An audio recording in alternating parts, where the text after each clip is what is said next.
a Creative Mornings y le gusta el proyecto, pues puede iniciar este proyecto él mismo. Solo tienen que entrar en contacto con la organización de creativemornings.com y adelante. Para que tengan una referencia de números, pues estamos en 66 países. Se levantan cada mes más de 20.000 personas temprano para asistir a estas charlas. Tenemos en creativemornings.com más de 5.700 charlas online. Pueden ver todas las charlas que vamos realizando cada mes y en cada ciudad. Y también, como tema curioso, más de 1,5 millones de cafés servidos desde que empezamos Creative Mornings. Creative Mornings empezó en 2008 en Nueva York y en 2012 en Barcelona. Creo que fuimos como los 32, la 32ª ciudad en empezar, y ya vamos en 186. Así que ven cómo va rápido. Todo esto gracias a 3 grandes sponsors a nivel global, a MailChimp, a Adobe y a WordPress. MailChimp, que todos conocen para hacer vuestras newsletters, y ahora mismo también pueden hacer una landing page. Adobe, herramientas creativas para todos. Y WordPress para hacer vuestra propia página web. A nivel local de Barcelona, también muchas gracias a todos los patrocinadores que hacen posible que se realice esta mañana creativa. Imagine Café es el precioso local donde estamos, donde hacen eventos, hacen exposiciones, tienen abajo una sala de juegos, pueden venir a trabajar cada día, arriba hay salas de reuniones y espacio libre también. A Rodilla, que nos da el desayuno, y a Triticum también con el desayuno. Muchas gracias. Espero que os haya gustado el café o té, etc. A Cobalt, que estuvo con nosotros también el mes pasado con una traducción en directo. Muchas gracias por el patrocinio que nos da cada mes. Y a Senfaina, Web and Marketing, que también nos ayuda con la web y con otras cuestiones logísticas. Todo esto gracias a un equipo voluntariado. Yo soy la organizadora, como saben, mi nombre es Carla Teixeira, y tenemos colaboradores para redes sociales, Pita y Marina, en las fotos Sean y Alexander, en el vídeo Martín, Víctor y Valdemar, y otros colaboradores para diversos otros temas de logística y local, Mariana y Carmen, y diseño gráfico. Este mes el tema es craft, o sea, cada mes hay un tema distinto para los que son más recientes en Creative Mornings. Se habla del tema craft en todas las ciudades en que existe Creative Mornings. Hay un ilustrador que hace cada mes esta ilustración. Y este mes agradecemos a Adobe que patrocina exclusivamente el mes de junio. Creative Guilds es una plataforma recién que tiene un mes de existencia y ya vamos en más de 300 inscritos en la web de Creative Guilds. Se pueden registrar, es para empresas que quieran, es como un LinkedIn para empresas. Y tienen un descuento a través de Creative Mornings de CM Love 20. Pueden entrar, investigar, creo que les va a gustar. Tenemos ya feedback de las empresas que están dentro de Creative Guild, en que un buen feedback pueden entrar y lo ven vosotros mismos. Os quería presentar también otro proyecto, un proyecto recién, que es Cultura Creativa. Es una plataforma para nuevos proyectos existentes en Barcelona, que nazcan en Barcelona. Actualmente es una agenda y una página de artículos de interés para la comunidad creativa de Barcelona.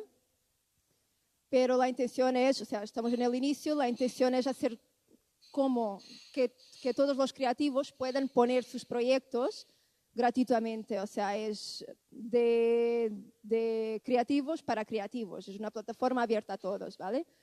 El interés que tengan, pues entren en culturacreativa.es, en Instagram le pueden ya dar al like de Cultura Creativa Es también, e ir siguiendo lo que vamos haciendo. Todos los que quieran participar, enviar un mail a Cultura Creativa y contactar conmigo, con la Creative Mornings, y os explicaremos cómo. Os dejo con Gabriel Gomera. Gabriel Gomera es invitado de este mes, es diseñador y artista, viene a hablar del tema craft y a ver qué nos trae de sorpresas.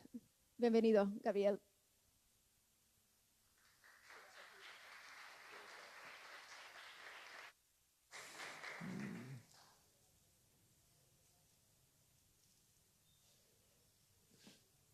Hola. Vale.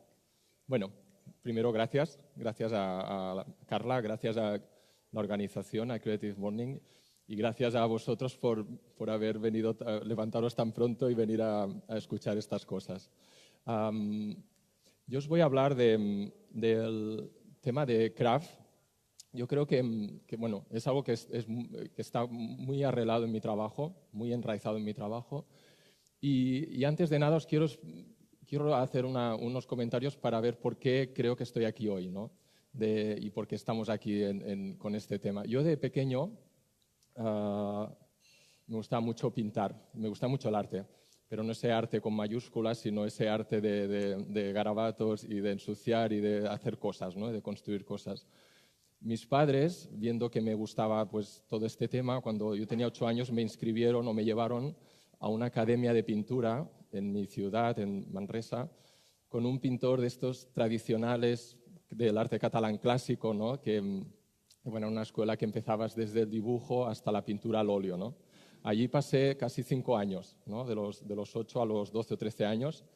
Y allí sí que aprendí un poco más lo que era pues, la técnica de dibujar, de pintar, de representar la realidad. Luego me acabé aburriendo porque perdí un poco la motivación, porque era todo un tema de copiar, ¿no? Ir reproduciendo paisajes, reproduciendo personas, pero en aquel momento me cansé. Pero lo que es el tema del dibujo y del arte siempre me ha acompañado, nunca se ha quedado atrás, ¿no? Por otra banda, yo nací en una familia de carpinteros, ¿no? O sea, mi padre tenía un taller de carpintería, se dedicaba al mundo de los muebles, del mobiliario, y yo también tuve la suerte, lo digo ahora, entonces no lo apreciaba, pero tuve la suerte de crecer en ese entorno, en un entorno de un taller, ¿no? De pequeño yo solo jugaba, me encantaba ir allí, pero luego con el tiempo también fui acompañando a mi padre y fue hasta que acabé mis estudios, ¿no? Pero siempre lo fui acompañando, me sirvió me sirvió como trabajo para mí, pero me sirvió también mucho como base de aprendizaje de lo que luego he acabado haciendo años después, ¿no? Y luego más adelante acabé estudiando diseño. Luego me especialicé en diseño de interiores. Y bueno, y de alguna manera ya cuando estaba en los estudios, en la carrera, me di cuenta de que me interesaba una visión más abierta del espacio. O sea, estábamos estudiando diseño de interiores, pero me encantaba la arquitectura, me gustaba intervenir en el edificio, me encantaba también esta parte artística que que no podía dejar atrás, ¿no? Entonces, esto fue la base, yo creo, todo esto que os explico, de lo que pasó después, ¿no? Acabé los estudios y fundé con dos compañeros más, fundamos lo que fue nuestro primer taller. Y ya era un taller en aquel momento interdisciplinar. Nuestra voluntad sobre todo era hacer cosas que estuviesen con una visión abierta, ¿no? Y bueno, este fue los inicios cuando yo tenía 24 años, ya hace unos cuantos años, de lo que ha sido luego toda mi trayectoria y todo mi trabajo, ¿vale? Actualmente, para cerrar esta parte de presentación, actualmente también me dedico a la docencia, pero ya no, ahora lo dejé por un viaje que hice a China donde me quedé una buena temporada, luego os explicaré. Pero actualmente, digamos que tengo un estudio que comparto con Rubén, que está aquí detrás también, y que nos dedicamos sobre todo al tema del espacio. Hacemos espacio desde efímero hasta arquitectura, ¿no? Y sobre todo, pues nuestra principal actividad es el diseño de interiores. Y lo hacemos aquí y lo hacemos también en Shanghái. donde yo estuve viviendo de 2011 a 2016 y donde fundé un estudio en el que seguimos activos y seguimos colaborando. Antes os quiero hacer dos cosas. Quiero enseñaros algunos proyectos y no nos da tiempo a hablar del proyecto, pero sí quiero compartir algunas experiencias que he tenido a través de los proyectos. Pero antes quiero coger prestadas unas palabras de este autor, de Juhani Pallasmaa, que es un arquitecto finlandés, que a mí me parece muy bonito todo lo que habla porque él reivindica toda una arquitectura de los sentidos y sobre todo del tacto, ¿no? Y porque para él es muy importante. Y bueno, y tiene varios libros que yo recomiendo, he traído uno para enseñarlo porque os lo recomiendo de verdad para poder abrirnos más, reivindicar este aprendizaje desde la percepción, que en realidad ya lo tenemos incorporado. Os leo rápido esta parte, ¿no? Que creo que va mucho con el tema de hoy. El saber de las sociedades tradicionales se almacena directamente en los sentidos y en los músculos. No se trata de un saber moldeado en palabras ni en conceptos. Aprender una habilidad no se basa en la enseñanza verbal, sino en la transferencia directa del oficio desde los músculos del maestro a los del aprendiz, a través de la percepción sensorial y la mímesis. Este principio de conocimiento incorporado y de habilidad sigue hallándose en el núcleo del aprendizaje artístico. Yo creo que esto sigue siendo una realidad, ¿no? Y aunque parezca que no, por las tecnologías, por los procesos industrializados, por lo mecánico, en realidad seguimos aprendiendo así y de forma muy innata. Y de hecho, yo pienso que si observáis los niños pequeños, ¿no? Cuando empiezan a descubrir el mundo, lo hacen todo desde el tacto, cogen las cosas, la boca, no es un tema visual. Entonces, en realidad, aunque es de una manera muy, muy inconsciente, pero nuestra realidad, el mundo que vemos, en realidad lo hacemos a través de todos los sentidos, y el del tacto, ¿no? y el de tocar seguramente es el más importante, más que el visual, es el que nos da una información más corpórea, ¿no? Sigo. Otro concepto que me gusta mucho de este autor, el pensamiento sensorial. O sea, él nos dice, estructuramos nuestro mundo sobre la base de mapas mentales y en la formación de esos esquemas de la experiencia, las estructuras del entorno desempeñan un papel central. Desde el punto de vista existencial, el conocimiento más importante de nuestro día a día, incluso en una sociedad intensamente tecnológica, no reside en teorías o explicaciones alejadas, sino en un conocimiento silencioso que está más allá del umbral de la conciencia, fundido con el entorno diario y las situaciones de comportamiento. Bueno, sigue con lo que os he explicado antes.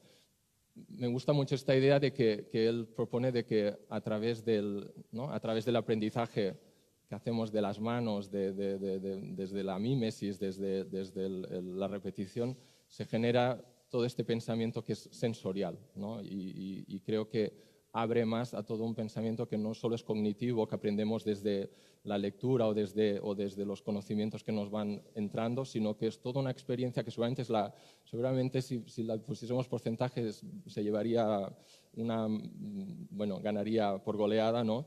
Yo creo que en realidad aprendemos mucho desde este lado, ¿no? Y vivimos el mundo así, desde esa banda que yo le llamo sutil, o invisible, o sensible, ¿no? O suprasensible, como dicen algunos autores. Y luego, para acabar estas reflexiones, está estas citas sobre la mano que piensa, ¿no? Él nos dice, el mismo Juhani, todos los sentidos piensan y estructuran nuestra relación con el mundo sin ser conscientes de esa actividad perpetua. El modo de pensamiento sensorial incorporado es esencial al arte y a todo trabajo creativo. Él mismo cita en el libro a Martin Heidegger, y que él nos dice, la esencia de la mano nunca puede determinarse ni explicarse como la de un órgano que agarra. Todo movimiento de la mano en cada una de sus acciones conduce al pensamiento. Toda carga de la mano se soporta a sí misma en el elemento. Toda acción de la mano está enraizada en el pensamiento, ¿no? Yo creo que también es importante entender esto, ¿no? Que cuando hacemos, y con el tema que estamos aquí, el tema de arte, artesanía, ¿no? Para mí la importancia que tiene hacer las cosas, intentar no perder estos procesos manuales. En realidad, las manos son los que nos han dado la capacidad de crear. O sea, no es solo el pensamiento. O sea, si nos diferenciamos de algo de otras especies animales, es de que podemos coordinar pensamiento racional con acción, ¿no? Y la acción la hacemos con las manos, que como estamos levantados, nos quedan libres y nos permiten hacer, pues bueno, todo lo que hacemos, lo bueno y lo malo, ¿eh? Pero creo que es muy importante entender esta conexión entre las manos y el pensamiento. Y en este sentido, esto me ha ayudado a entender más de mayor lo que es algo que yo he vivido desde pequeño, ¿no? Y que no lo vivía de una manera intuitiva, pero que luego me ha ido ayudando pues, ciertos autores y la propia experiencia a entender un sentido de todo ello. A partir de aquí, de alguna manera, todo esto que os explico hasta ahora es lo que yo creo que ha influenciado mucho en mi trabajo, ¿no? Y de alguna manera, como vais a ver ahora, os voy a compartir algunos proyectos, muy pocos porque tenemos muy poco tiempo. Perdonad, me quedan 10 minutos. Pues ahora sí que de una manera más visual os voy a comentar algunas experiencias tenidas de algunos proyectos. Esto es una casa antigua de una provincia de Anhui, de China. Bueno, yo luego si queréis más tarde hablaremos si tenemos tiempo entre café y café, pero yo he estado estos 5 años en China, me fui me cogí como un año sabático para ir a viajar y a estudiar la cultura de Asia, me gustaba mucho, me interesaba y me planteé allí. Eran 3 meses con opción a un año y que acabando siendo 5 años, ¿no?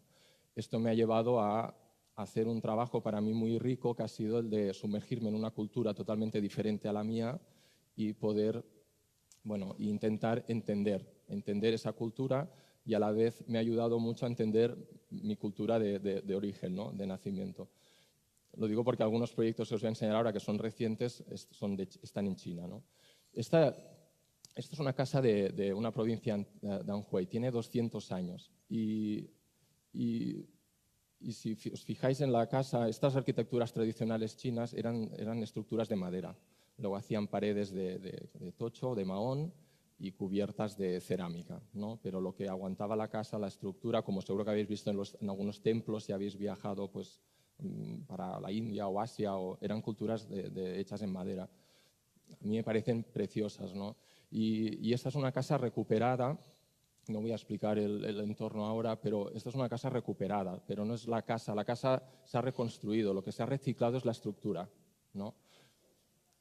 Hay un señor coleccionista de estas casas que se ha dedicado 20 años a recogerlas y a reconstruirlas. Entonces, como veis, tiene un valor artesanal brutal, ¿no? Es espectacular.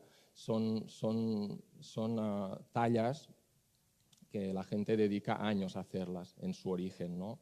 Y ahora también han sido años, casi 20 años de recuperación de todas estas casas.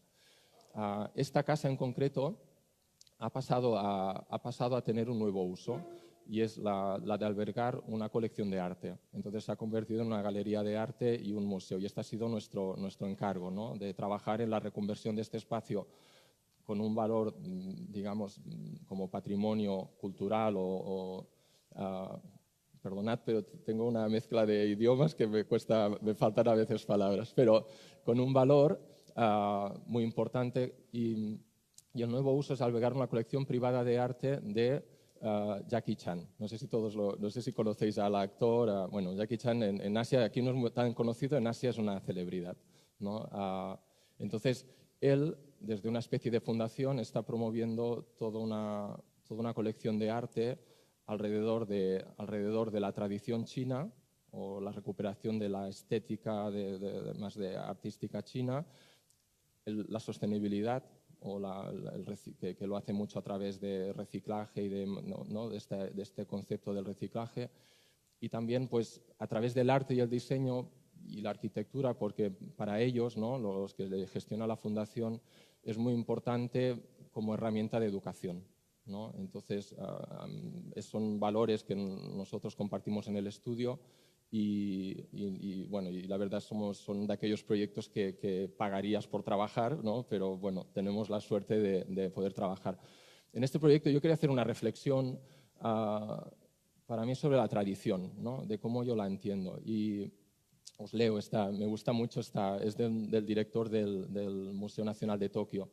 La tradición no es simple preservación, es el elemento del arte creativo que no cambia en su esencia, pero que cambia constantemente en su expresión, ¿no?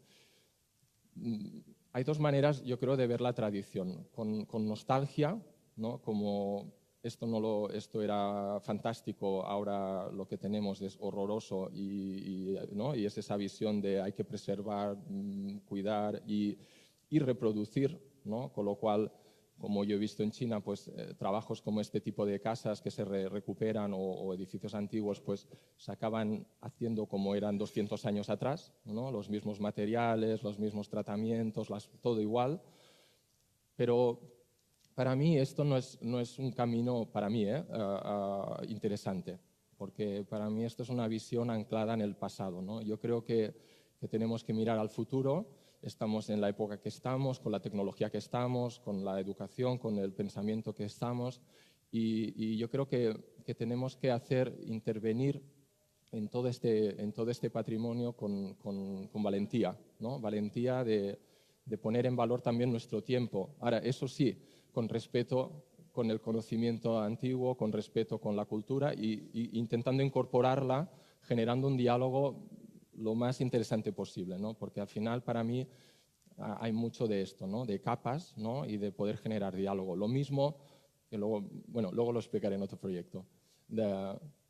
Entonces, en esta casa lo que se propuso fue sobre todo una intervención muy respetuosa con lo que era la estructura para poderla enseñar como una obra en sí misma, con lo cual, pues bueno, como un museo, pues necesitas lavabos, entrada, recorridos, iluminación, climatización, para la conservación, o sea, toda una serie de elementos que ha de funcionar, pero que en este proyecto están todos trabajados desde el suelo, ¿no? Y este suelo es el elemento nuevo que ha aparecido, que nos alberga iluminación, que nos alberga instalaciones, que nos alberga toda la parte como técnica, pero que nos libera los pilares y el tejado para poder apreciarlo, ¿no? O sea, ha habido un trabajo de vaciado para enseñar solo la estructura y luego pues de minimizar la intervención, pero como veréis, de una manera un poco... Este es Jackie Chan, está estupendo. El tío. Esta es la inauguración que fue, de hecho la inauguración de esta galería fue el 13 de mayo, hace muy poco. Ha sido un proyecto que hemos realizado con un estudio de arquitectura taiwanés, que son los que han llevado todo el día a día de la obra, y también pues con la gente de la fundación, que hay un comisario pues con quien hemos estado trabajando todo el tema, porque no era fácil, ¿no? Entrar en patrimonio Estas son algunas obras de la colección que va a ser permanente. Aquí está este dragón, que es como el concepto principal de las piezas que se han puesto en esta galería, y que es un elemento, como sabéis, pues mitológico, pero muy importante en China, y además muy vinculado a Jackie Chan, que su propio nombre es dragón, ¿no? Esto ha sido esta pieza, que es de un artista chino, la del dragón suspendida, es espectacular, es una instalación espectacular y está hecha reciclando bicicletas, piezas de bicicleta, pero también con la colaboración de un artesano experto. Es una de las personas, él lo tienen casi como patrimonio nacional a este hombre, que es experto en el trabajo del bambú y el tejido del bambú, pero tan experto y tan preservado, porque es que escasean, que está trabajando pues en Pekín y en casi bien pues para instituciones, museos, todo esta. Pero bueno, le pidieron esta colaboración y él vino a tejer lo que era el cuerpo de este dragón. Y fue muy bonito verlo y es espectacular el resultado. Y además, no sale en la foto, bueno, no es pero además con su nieto, ¿no? Había un chico de unos 18, 20 años que estaba allí con él, se pasaron un mes tejiendo, ¿no? Y el nieto estaba aprendiendo y el abuelo pues lo enseñaba. Bueno, muy interesante. Yo creo que, en este sentido, creo que es un camino interesante, ¿no? De ver cómo podemos integrar procesos artesanos y este conocimiento, pero para un contexto y una visión contemporánea, ¿no? Paso. Este es otro proyecto hecho en China, más experimental, y tiene que ver con tiene que ver con el impacto que a mí me produjo el vivir a la velocidad que se transformaba China, ¿no? Es algo que luego he entendido que es algo pues, que es constante en todos sitios. O sea, la vida cambia y constantemente, ¿no? Y todo, incluso nuestro entorno más estable, está en cambio. Pero China para mí ha sido muy interesante en estos aspectos de que te pone los extremos, ¿no? Te pone los contrastes. Lo que aquí es mucho más sutil o más gris o allí es blanco o negro, ¿no? Entonces, lo de la transformación era espectacular. O sea, ver cómo desaparecía un barrio en estos años que he vivido, un barrio entero llamados lilongs, que son estas casas preciosas, adosadas, antiguas, que eran con lanes donde no pasan coches y donde es casi un pueblo dentro de una ciudad de 25 millones de habitantes, pues ver cómo desaparecía esto y en un año y medio habían torres de 40 plantas, 8 o 9 torres, haciendo un compound que es súper como moderno pues, para la nueva vida, y arrasaban con toda la vida que había de pues, gente mayor y gente que llevaba toda su vida en estos lilongs, pues era un impacto, ¿no? Era un impacto para mí. Esto me llevó a empezar un proyecto que empezó como una reflexión y acabó haciéndose un poco realidad, ¿no? Estas son bueno, os leo esto de Lao Tse, que me gusta mucho. Me ha ayudado mucho a entender China, Lao Tse. Lao Tse es un filósofo del 2000 antes de Cristo, pero tiene un librito, solo hizo un libro con 60 poemas o versos, así de gordo, que yo os lo recomiendo. Y yo creo que es muy interesante todo el contenido que hay ahí, ¿no? Y a mí realmente me ha ayudado a entender muchas cosas. Él dice, lo más delicado del mundo puede con lo más duro del mundo. Lo que no tiene sustancia penetra donde no hay espacio.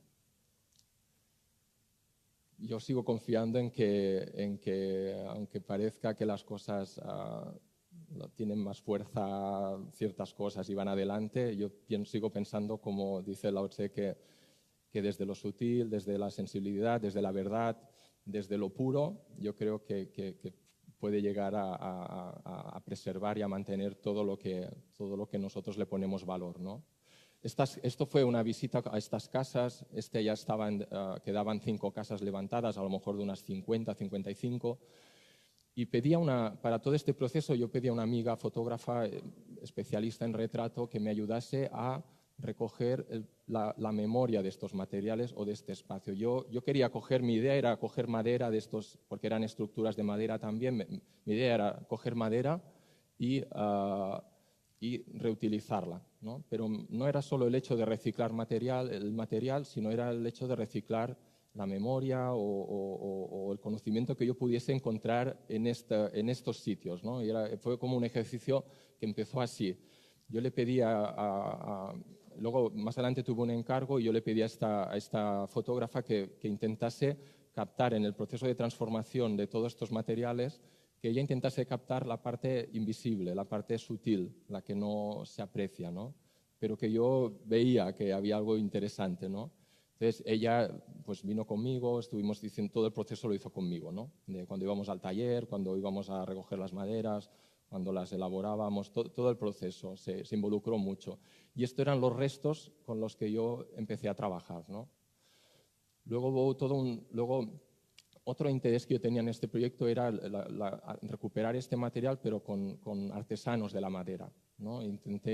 Conseguí encontrar un chico de una formación como artista, pero que había entrado en el mundo de la madera también por familia, un poco como yo, y él ya estaba trabajando reciclando madera para hacer mesas, para hacer algunos muebles que él vendía. Entonces tenía una gente especializada y él sabía tratar esta madera. Y entonces empezamos a trabajar con él para ver cómo le dábamos forma a este material, cuál era cómo lo podíamos transformar. Empecé haciendo mesas, empecé desarrollando piezas, ¿no? Esto era parte del trabajo, era decir, cómo limpiábamos el material, pero preservando esta pátina del tiempo y la identidad que tenía, pero a la vez cómo le dábamos luz, porque también había una parte de material, había una parte bonita de colores, había otra parte muy sucia, de maderas muy sucias, entonces tampoco era un tema de limpiar, de pulirlas, entonces estuvimos trabajando cómo hacerlo, ¿no? Poco a poco fuimos encontrando la manera o la fórmula de integrar todas estas cosas, ¿no? Y estas ya son unas primeras piezas que desarrollé un poco ya más en serio, para un encargo para la fundación de Jackie Chan, que fue cuando yo entré a colaborar con ellos, ¿no? Ellos me compraron piezas, me pidieron desarrollar el centro creativo que tienen en Shanghái. Entonces me pidieron,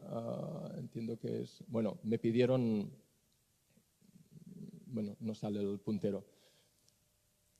Me pidieron diseñar unos muebles, había hecho ya toda la reforma, les gustaba mucho, ya empezaron con este tema de reciclar desde el diseño y el arte, y entonces me pidieron, de verdad, en la realidad me dijeron, haz lo que quieras, pero nos gusta este proyecto, haz algunas piezas para nuestro centro, ¿no?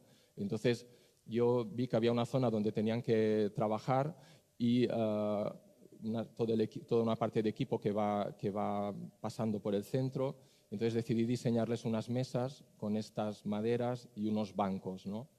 Este es una de las piezas grandes, tiene 8 o 10 metros, y la idea de esta pieza era pues, la de crear un banco para el diálogo, para la contemplación y el diálogo, ¿no?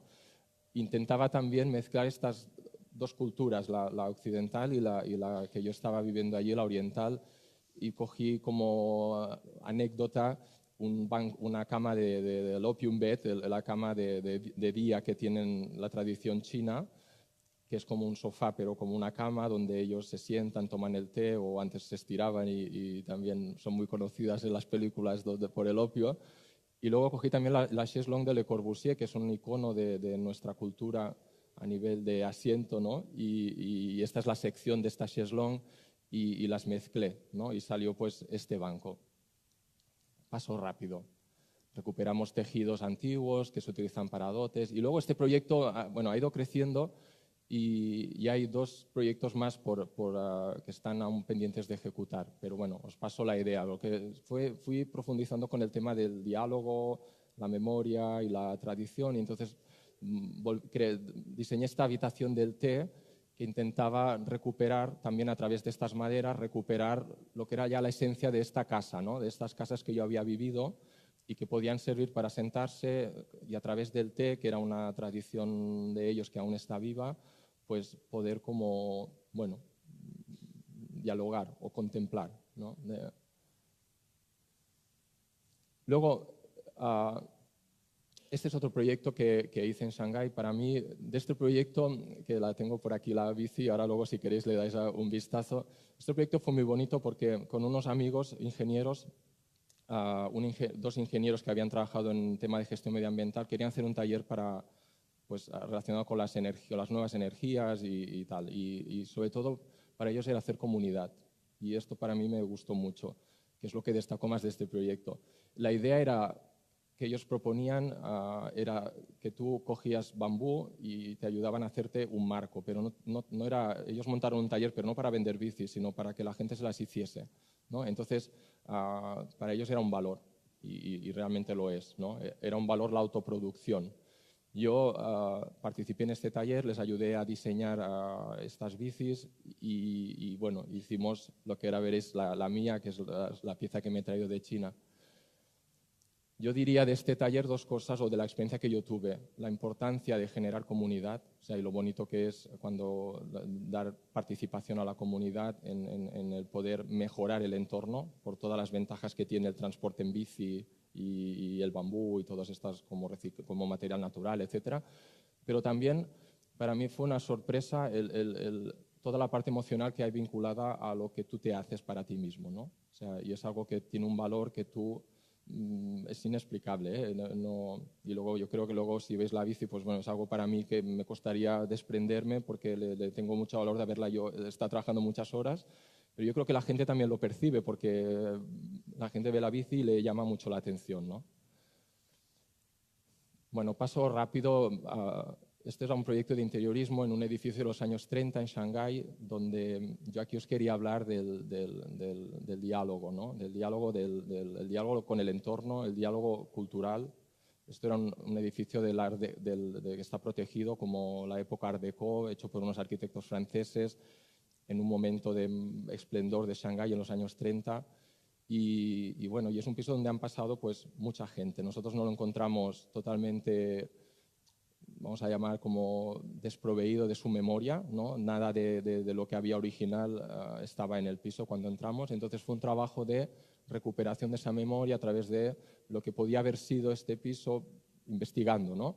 Ahí pues toda una reinterpretación para plasmarlo, ¿no? Yo creo que es muy importante ese diálogo con el entorno y eso genera un diálogo también interno que, bueno, creo que ayuda, ¿no? al bienestar que puedes tener. Tuve la suerte de poder desarrollar mobiliario, de poder desarrollar lámparas, de poder desarrollar pues, estas divisorias como inspiradas en los muebles de Art Deco. Y bueno, fue un proyecto muy, muy bonito y seguramente factible porque estaba en China, donde aún es posible trabajar pues, con todos estos artesanos que aún dominan el hierro, que dominan como se hacía antes, ¿no? Donde no es tan costoso como aquí. Esta es una colección que ha salido, bueno, que salió para esta casa, que es de muebles. Bueno, fue un trabajo muy bonito de todos estos detalles. Y luego ya para acabar, pues quiero hablar de este proyecto porque tiene también que ver con algo que para mí fue muy, muy especial. En 2015 yo fui invitado para como una plataforma de trabajo en Qinghai, en Yushu, en el altiplano tibetano, ¿no? ¿Por qué allí? Porque en Yushu nacen los 3 ríos más importantes de Asia, ¿no? El Mekong, el Yellow River y el Yangshu, que es el que tiene el delta en Shanghái, ¿no? Entonces, un antropólogo tenían esta inquietud de ver cómo se podían conectar lo que es el delta con la fuente del río, ¿no? Con el origen, e intentar preservar la fuente, que es lo único que aún no está contaminado. Entonces nos pidió a toda una serie de profesionales alrededor del agua y en mi caso yo estaba en la mesa creativa para ver desde dónde el arte, el diseño y la arquitectura podíamos ayudar a preservar el medio ambiente y la cultura local a la vez que encontramos una manera de desarrollarse, ¿no? Como ellos estaban ya enfocando desde el turismo, ¿no? Entonces yo, bueno, fue algo muy bonito, fue una experiencia muy bonita. Yo tuve la oportunidad de poder viajar e investigar antes de poder hacer una propuesta. Nos pedían una propuesta concreta y bueno, lo que salió fue esto, ¿no?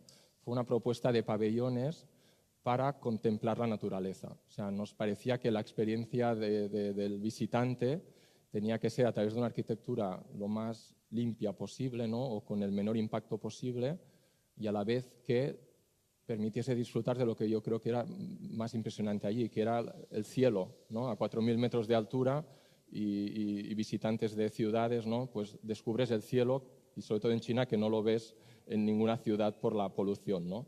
Entonces hicimos este pabellón que es el Sky Retreat, que era como una habitación de hotel, hay un pequeño baño, muy austera, un pequeño baño, una ducha, un espacio donde puedes hacerte un té y calentarte alguna cosa, y arriba hay una especie de tatami donde simplemente estar. Entonces lo que nos pareció muy interesante era usar toda la tecnología, todo el conocimiento que tenemos alrededor de cómo sobre la eficiencia energética, los procesos constructivos de prefabricación para poder pues, minimizar el impacto, que esto se pueda desmontar, que se pueda llevar y que no dejar la mínima huella posible, pero a la vez queríamos involucrar a los artesanos locales, que esto es un monumento espectacular vivo que está en Yushu, donde la gente esculpe mantras en las piedras y las deposita, en esto le llaman many piles de stone, ¿no? Hacen montañas y montañas, pero millones y millones, son como dos eixamples de Barcelona. Y nosotros queríamos que ellos esculpiesen con toda esta intención y toda esta carga espiritual que ellos ponen en la piedra que piden para ellos, pero también piden para la preservación de su entorno, pues que este pabellón pudiese estar revestido de estas cerámicas esculpidas, pero que pudiese también incorporar toda esta tecnología que nos permitiese pues, lo que nos permite hoy en día, ¿no? Que podemos tener un edificio off-grid, ¿no? Casi desconectado de la red y que se autogestione, se autoprevé casi como un árbol, ¿no? Y bueno, y con esto deciros que este proyecto fue como realmente un punto de inflexión porque nos dimos cuenta que lo que aquí era como teórico teníamos que poder aplicarlo a la realidad, ¿no? Y entonces A partir de aquí, pues, empezamos a desarrollar todo un proyecto de casas, de arquitectura, pues, o pabellones en este sentido, pero más sencillos, pero que incorporasen toda esta esencia, ¿no? De trabajar, de incorporar todo este conocimiento antiguo, artesano, de tradiciones, con procesos contemporáneos, tecnología contemporánea y visión y conocimiento contemporáneo, ¿no? Y ahí, bueno, y ahí estamos. Gracias.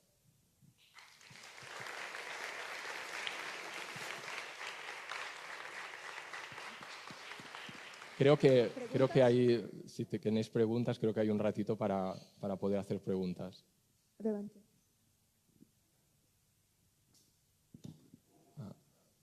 Dime.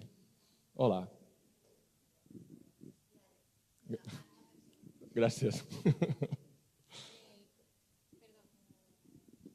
Repito para que lo oigáis. Qué bestial, que digo que soy mega fan para siempre. Los colores. Gracias. De verdad, enhorabuena. Gracias. Desde el mundo entero te lo digo, gracias. ¿Cómo es la comunicación con los artesanos? Una en el mismo lenguaje, porque a veces ya es difícil en el mismo, pero es que en tu caso, encima es otro lenguaje. Sí. Bueno, en China, en concreto, siempre he necesitado ayuda para la comunicación. No he aprendido chino, solo el de supervivencia, pero incluso aunque lo aprendas es muy difícil, aunque lo puedas aprender o tener un nivel un poco básico para defenderte, es muy difícil realmente entrar, porque luego China es enorme, son 5.000 kilómetros por 5.000 kilómetros, es como desde Rusia hasta el norte de África. Entonces, es que a la que cambias de ciudad ya hay otro dialecto, ¿no? A la que cambias de provincia ya hay otro dialecto, ¿no? Y es difícil. China siempre necesitas ayuda de local. Y esto es algo que al principio me molestaba mucho, pero un poco de impotencia, ¿no? Es decir, no me puedo gestionar y soy muy dependiente, pero luego es algo que fui aceptando y que creo que hasta ha sido bonito porque me ha dado oportunidad de trabajar en equipo con gente que, bueno, que al final ves que no todo es el resultado del trabajo que estás haciendo, sino que el proceso y las relaciones te aportan mucho, ¿no? Entonces, ha sido siempre así. A nivel de artesanos, sí.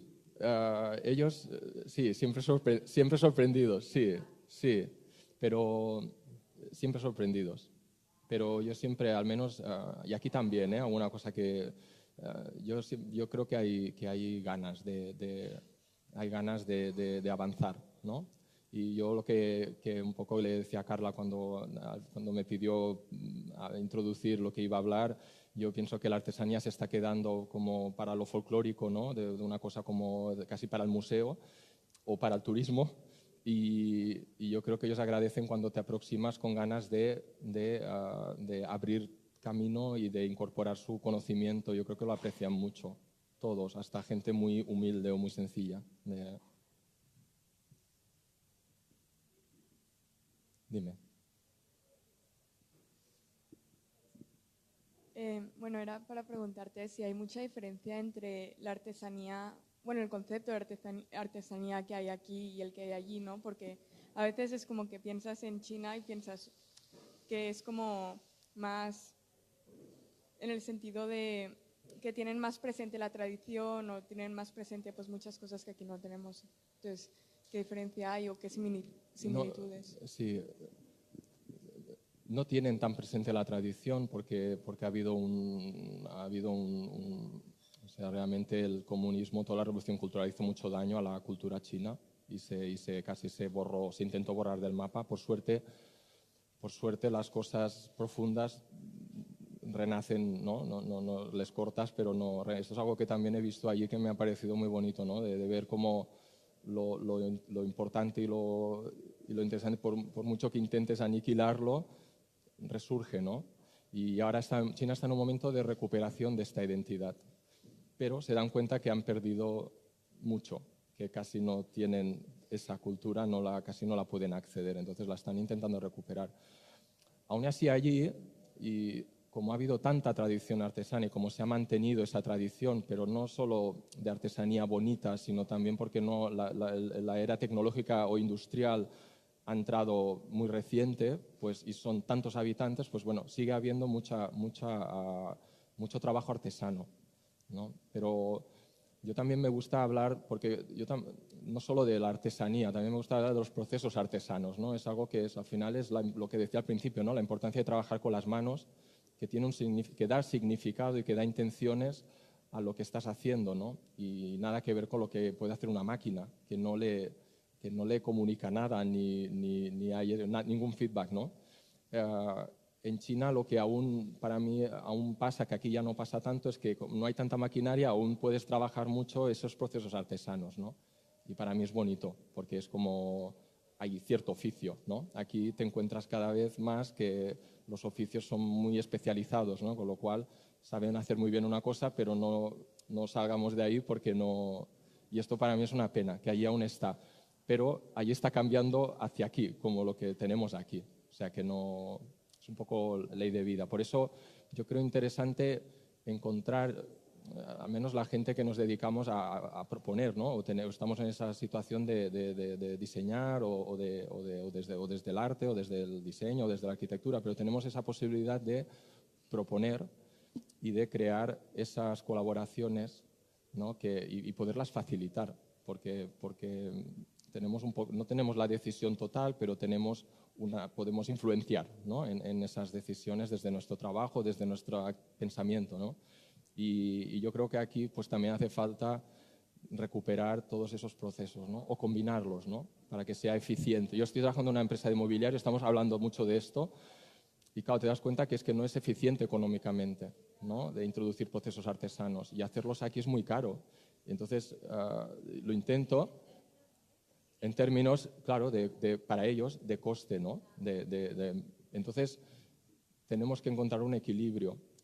Lo digo porque darles la espalda a ellos, en el fondo, es cerrar la puerta, ¿no? Entonces estamos, bueno, pues, ¿cómo una parte está industrializada o un proceso industrializado y qué parte podemos trabajar, que a lo mejor es el 20%, pero ese 20%, pues, estamos dándole un valor más humano a esa pieza o a ese mobiliario, ¿no? A lo mejor no puede ser el 100%, pero puede ser el 20%, y a lo mejor ese 20% para esa persona, bueno, no es fácil, ni aquí. Luego entras en temas de producción, un artesano a la que le dices, vale, haces el 20%, pero has de hacer 100%, y en 3 semanas se pone muy nervioso, ¿no? Y dice, no, yo no trabajo así, ¿no? Entonces, no es fácil, pero bueno, a mí me apetece ese reto, ¿no? De mirar, de conectar, ¿no? Conectar pues esas disciplinas, conectar esas culturas, ¿no? Y me parece interesante. ¿Más preguntas?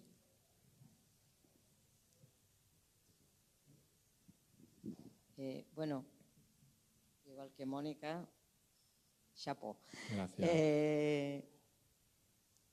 Un poco contestaste parte de lo que te iba a preguntar, pero yo tengo 2 dudas. Bueno, aquí Barcelona es un ejemplo que ha vivido algunas épocas de oro con el modernismo, el Art Nouveau y todo esto. Es una maravilla. Y yo siempre digo, si se quisiera volver a hacer esto, no existe el oficio, que es un poco lo que se ha perdido. Es decir, yo vivo en Sagrada Familia y he visitado los talleres de Sagrada Familia y claro, ahora todo es por ordenador y tienes una maquinita que te corta la piedra y todo lo demás. Yo como artesana lo que encuentro es que la gente, justamente por esto de la inmediatez de la tecnología y todo eso, no valora realmente el valor intrínseco y el valor económico que tiene un trabajo de artesano. Entonces, como tú decías, no es fácil incorporar lo artesanal por un tema de productividad, porque como dices, a mí vienen y me encargan 50 y me pongo nerviosa, claro. Ya ni hablemos de 100, me pongo nerviosa porque el trabajo artesanal normalmente implica también mucho proceso propio de dedicación. Entonces, ¿ves alguna tendencia a que vuelvan a implementarse escuelas de oficio como era cuando eran nuestros abuelos o un padre de carpintero y todo lo demás? Había talleres donde el aprendiz aprendía el oficio Y de hecho en el Renacimiento italiano, las grandes esculturas que vemos, vas a un Bernini o una cosa así, los tíos hacían una parte, pero luego los que la acababan eran los aprendices.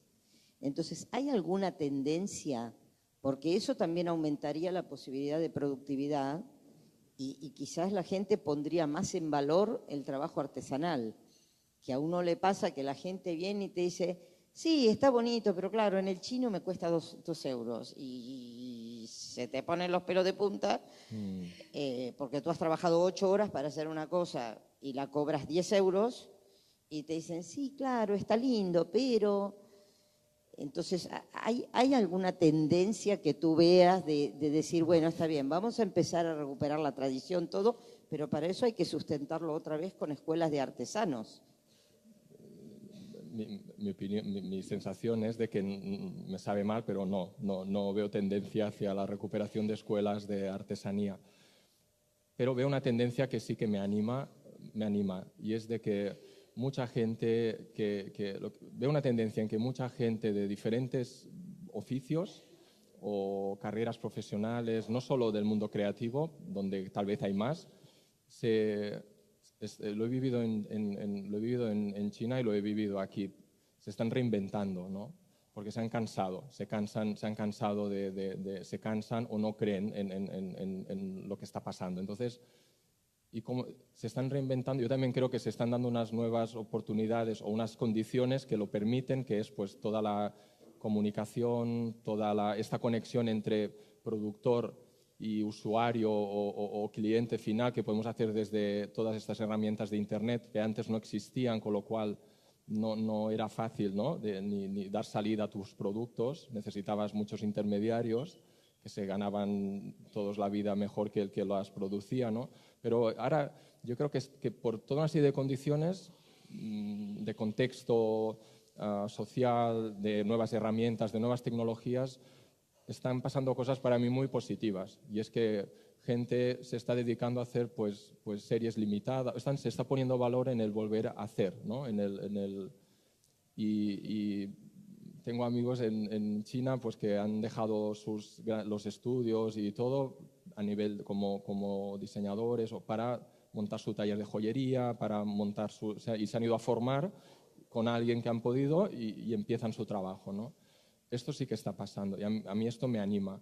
Ahora, en este sentido, digamos, de lo que ha sido antes, yo creo que no, pero puede volver de una manera mucho más sofisticada y tenemos herramientas para hacer cosas tan bellas como lo que se hacía antes con estos oficios. El tema es que podamos realmente, tal vez ahora ya no, el modelo de trabajo ya no es tan artesano, pero a lo mejor la artesanía, nosotros intentamos en el estudio trabajar mucho de manera artesana, pero también trabajamos con los ordenadores, pero creemos que el proceso de maqueta, de dibujo más artesano, también da lugar a resultados diferentes, ¿no? Estas colaboraciones pues, nos enriquecen, ¿no? Y cuando nosotros proyectamos, que al final lo hacemos por ordenador y con herramientas súper sofisticadas, que además es fantástico que estén, pues también podemos hacer cosas, no voy a decir mejor que las que se hacían antes, pero interesantes, ¿no? Y de hecho se están haciendo cosas muy interesantes. El tema siempre, yo creo que es el coste, los recursos económicos, los tiempos. En China hay un problema de tiempo también, no solo de coste, es la velocidad a la que se transforma, ¿no? Y bueno, son varios factores.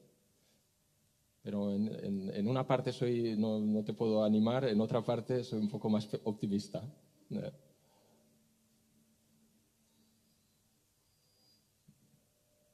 ¿Alguna más? Dime.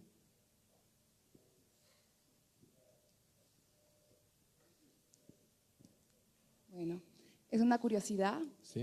Quería saber, ya que has estado en China, cómo has vivido el tema filosófico del taoísmo, el feng shui, si te lo han pedido, si lo has utilizado y qué piensas de esto, ¿no?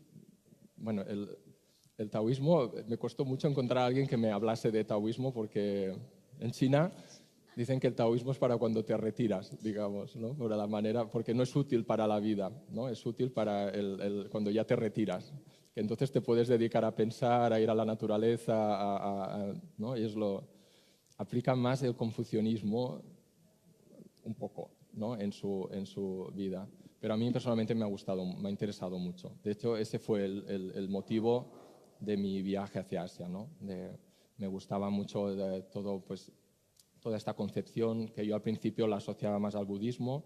Me gustaba mucho pues, toda esta filosofía también en la tradición japonesa. Japón sí que preserva muy bien, sí que le da mucho valor a los procesos artesanos y trabajan para preservarlos. Los chinos se consuelan diciendo que Japón ha preservado bien su cultura, porque se dice que entonces se van a Japón a ver cómo lo hacen, ¿no? Pero ellos en su educación les han puesto el chip en la mente de que Japón es muy buena, pero que ha preservado bien su cultura, que ellos no, y que ellos han de hacerlo y han de aprender de Japón, ¿no? Y es cierto que China en un momento fue fuente de conocimiento para todo lo que hay alrededor del mar de China, que para arriba es Corea, Japón, y para abajo pues todo lo que es Vietnam, Malasia, Singapur, Sutasia, todo esto. Sí que es cierto que China en un momento histórico fue fuente de conocimiento. O sea que Japón se mezcló con la cultura local y lo ha ido preservando de una manera muy interesante. Hay unas épocas chinas donde es verdad que hay un diseño fascinante, o sea, de un minimalismo fascinante, ¿no? La época Song, bueno, hay un par. Y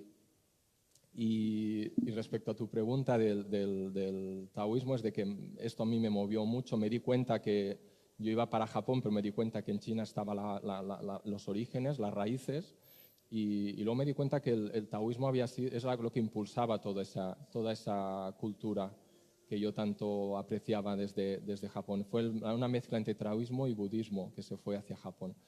Y no solo religión. Dime. Y el Feng Shui en China se sigue aplicando, se sigue aplicando. No todo el mundo le da valor, porque ha habido o sea, si algo intentó el gobierno comunista fue eliminar las religiones y todo lo esotérico, todo esto lo eliminó, ¿no? Pero se sigue creyendo, ¿no? Se sigue creyendo y la gente que tiene poder adquisitivo trae Feng Shui Masters de Hong Kong, donde también toda esta gente, intelectuales y gente con conocimiento, tuvo que exiliarse de China. Entonces están en Taiwán, están en Japón, están en Hong Kong y se sigue trabajando, se sigue. Pero no es la gente joven, el día a día, no te lo piden, no es gente con un conocimiento o con un poder adquisitivo o...